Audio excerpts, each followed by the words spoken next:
I have previously said that I think the Maserati GranTurismo might just be the coolest pound for pound dad car in the world. This is the Dadcar King. You think this is the dad car king? Yeah. Pound for pound, you might be right. But was I wrong? Because today we have a contender, the Maserati GranSport.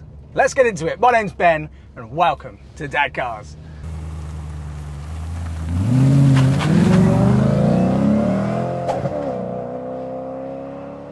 So today's coolest pound for pound dad car contender weighs in at 1,680 kilograms and features that almighty Ferrari Maserati V8 up front here in 4.2 litre form, which produces 400 PS or 395 horsepower.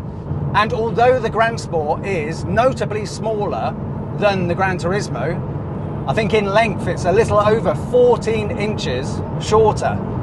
And I think much of that shorter length might be the fact that the GranTurismo's bonnet goes on forever, and actually when you lift the bonnet and you see underneath there's just acres of plastic with the engine pushed right the way back. Which in this, the GranSport, when you lift the bonnet, in this V8 does, it looks massive in the front of this GranSport. Really impressive. Can I have another sweet? Yeah, you can have a sweet.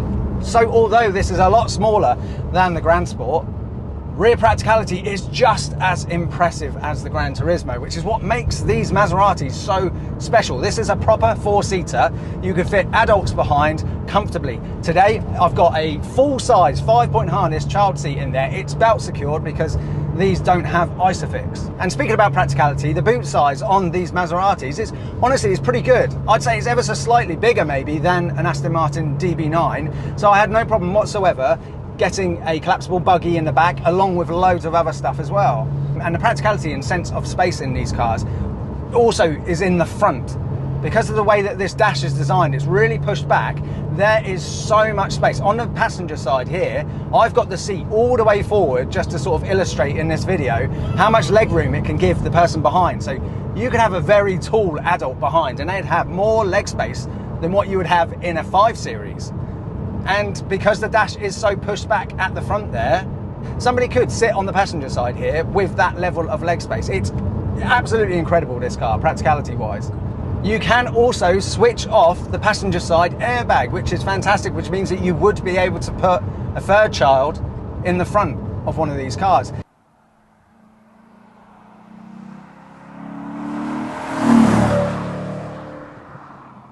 So these incredible 4-seat Maseratis, they began with the 3200. And funnily enough, that's also where my channel began.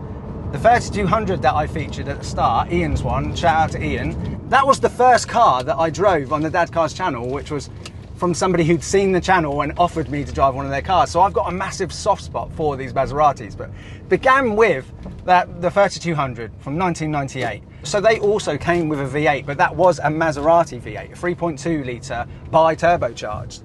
And that engine does have a completely different character to this. It's still incredible and it's something that's worth experiencing. Next came the Maserati Coupe, or the 4200, which is when they moved to the Ferrari Maserati V8 in 4.2 litre form. And then the final iteration is this, the GranSport, which was in production, I believe, right up until the GranTurismos in 2007. And driving that 3200, it did feel like a wild ride. Very, very exciting, but there was a slight disconnect as the driver to what the car was doing. And I've since learned, I think, that it might be the Skyhook suspension, because apparently, it is a little bit disconnected, but they fixed that with the GranSport. And they've also apparently fixed the steering with this car because there was a slight delay on the earlier cars. And already I can feel the improvements in here. I feel much more connected to this car, to the road, and the steering. It feels Ferrari-like.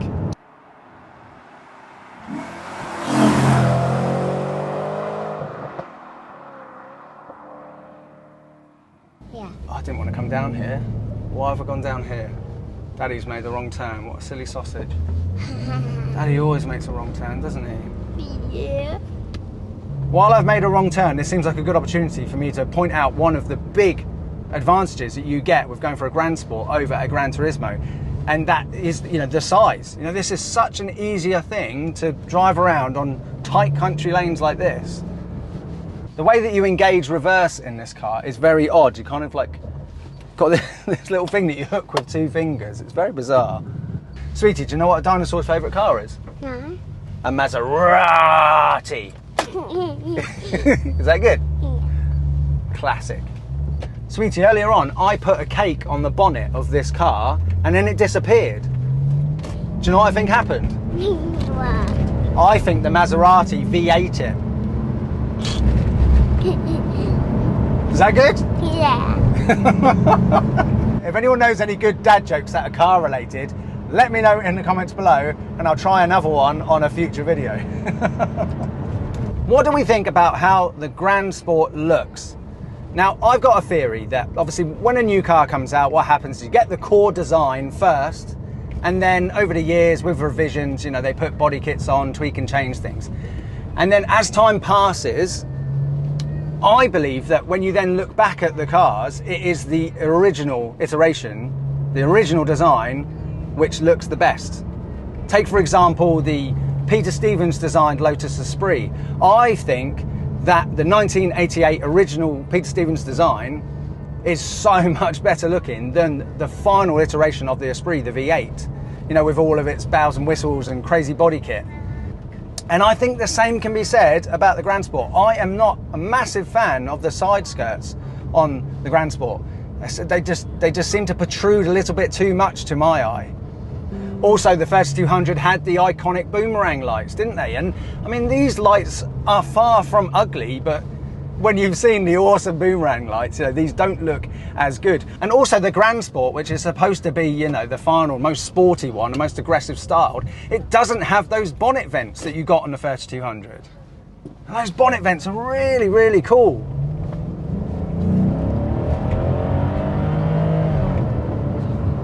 But an area where the GranSport is better than the 3200 is on the interior. It really feels special in here. It's a point that I think James has made before, but if you compared this to a 996 generation 911, you sat in both cars, like honestly, this feels like double the price on the inside. This is really, really special. I can't quite put my finger on what it is. I think this Alcantara dash at the top there, I think that's been retrimmed. I don't know what it was originally, but the carbon fiber bits in here, the steering wheel, the blue dials, honestly, this is a lovely place to be. And dare I say it, I think that the interior matching the externals on this, I think this feels more special than when you're sat in, certainly an early GranTurismo. Because I've mentioned that before, you know, the GranTurismo externally is completely timeless, but the interior does show its age. And you know what, I think I might prefer it in here than a GranTurismo.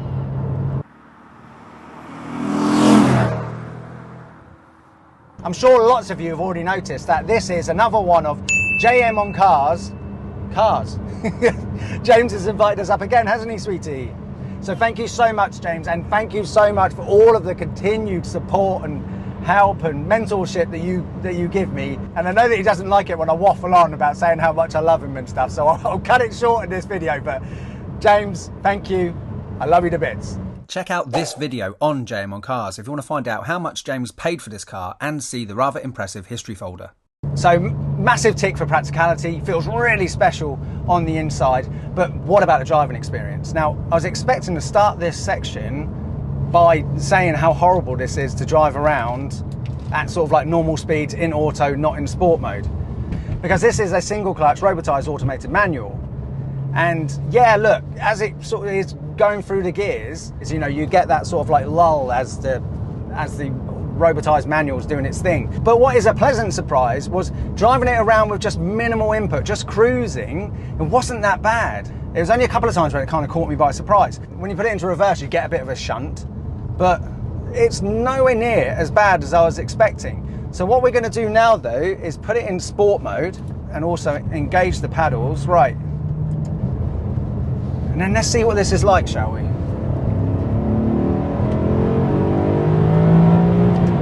Oh! God, it's got a nice pull, hasn't it? Another sweet? Yeah, you can have another one, sweetie. And I guess you'd expect it as well, because this has got the same V8 as the GranTurismos, but it's about 200 kilograms lighter. 200 kilograms, that's like a mum, a dad, 2 children and some luggage. in this car, it will still be about the same weight as a Gran Turismo with nobody in it. And the sound of it as well. Oh!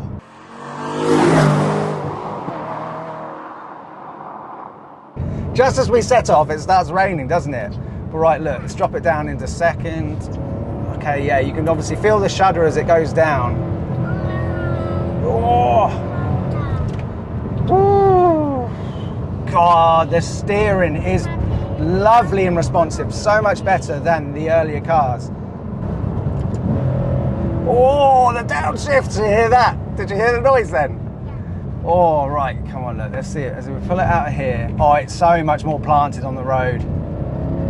Really confidence-inducing. Oh, this is lovely. This is lovely. Oh. Oh.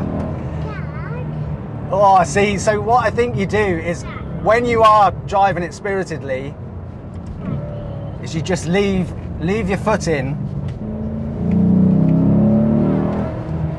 Oh, see, so obviously being naturally aspirated, it does like to be revved out. And it all comes alive later in the rev range. Dad, I got one question. Oh, yes, sweetie. Why do you like cars? Why do I like cars? Yes. I can't explain why. I think because they're the ultimate expression of freedom to me. When you first get your driving license and you realise that you can just go and do whatever you want, it's so special. It's something that everybody takes for granted now. You know, 'cause it's like turning a tap and water comes out. But it's so incredible, the extension of your freedom that a car gives you. And then sports cars and special cars like this, you know, they're pieces of art that celebrate that special thing, you know, having a car and the extension of your freedom. That's why I love cars so much, I think. I haven't articulated that very well.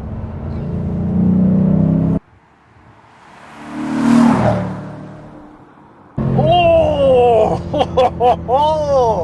What do you think, CT? Yeah. Oh, this is so cool, isn't it? Oh, this is so cool. I know what's better than this. What? The roof comes off one. Oh, you prefer the Gran Cabrio, did you? Yeah. Oh, look, see. This holds the road so well, and just look. I'm going to repeat myself, but it just gives you so much confidence. So much confidence. This is not the King Dad car, is it? No, I think the Ferrari FF is the King Dad car, sweetie. That's one when we ran in it together. Yeah. This gives me a similar feeling as I got in the FF. Admittedly, obviously it's, you know, lower down the scale and it's more diluted, but you know, the feeling that you're driving a, you know, proper sports car and you forget that the seats are behind you. This is a really special car. Oh God, what's the verdict going to be? Makes a really lovely sound as well when you're just cruising around 20 miles an hour. Lets everybody know that a very special car is coming past.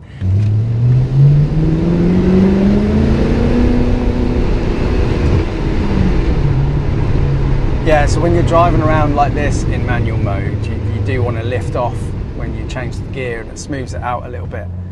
But when you're going for it, leave your foot in. The gear change is still going to be, you know, give you a bit of a shud, but this car almost wants you to sort of like wring its neck. It likes it. It's almost like you can feel, wow, you're smiling whilst you're really going for it in this car, but it feels like the car's smiling as well and saying, come on, let's do it.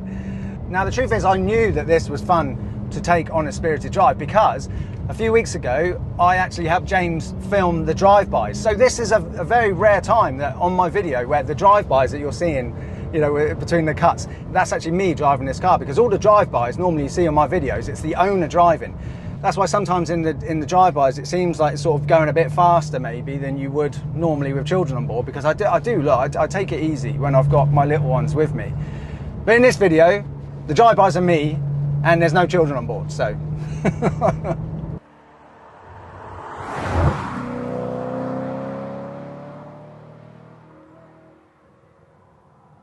Right, so we're getting close to verdict time. Right, look, maintenance costs, obviously, Maseratis are expensive to run. Horrendous on fuel. Set aside £2,000 a year, I think, for servicing and maintenance and, you know, fixing things that go wrong. If it's less than that, great, but I reckon it's smart to set aside a couple of grand. But it'll be very similar, obviously, to a GranTurismo. But here is a difference. What can you buy one of these for? Well, there are, when I checked this morning, 5 available for sale on Auto Trader, and they're all around £20,000, you know, 20 something, low 20s. And a number of them look like really fine examples as well. So you might be able to pick up a GranSport for as little as high teens.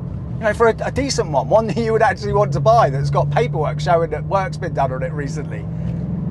Whereas spending high teens on a GranTurismo will likely get you a high mileage, ropey, early 4.2 GranTurismo.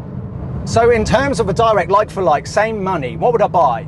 You know, one of these for sub £20,000, which is a nice example, one that you want to own, or a high mileage, probably going to cost you loads of money, GranTurismo. Well, it's a no-brainer. I would definitely buy one of these. But going further than that, I would say that you wouldn't be able to push, certainly an early GranTurismo, in the same way that you can push this car and have as much confidence in it going around the corners. You know, that 200 kilogram extra weight, you're definitely going to feel it. You know, this being the GranSport, I think they named it perfectly. The GranSport. This feels much more like a sports car to me than a GranTurismo. You know, GranTurismo is a Grand Tourer.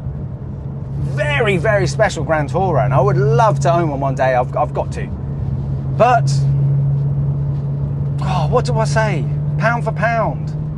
Why do you want to sold your Aston Martin? I know.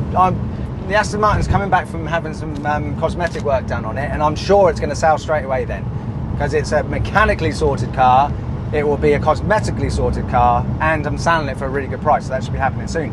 But sweetie, the GranSport could be my next dad car. It's within budget, so I'm definitely putting this on the list.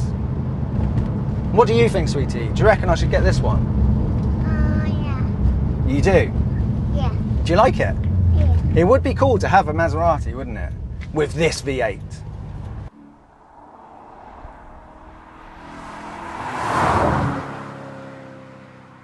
So in summary then, is there a new pound for pound coolest dad car?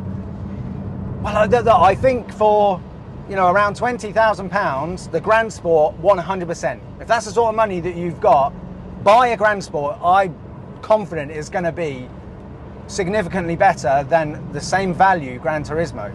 But the thing with the GranTurismo is it's one of the best looking cars ever made. Timeless. You know, these cars, they've got so much character, but I don't think it's a timeless design, particularly with the GranSport with those side skirts.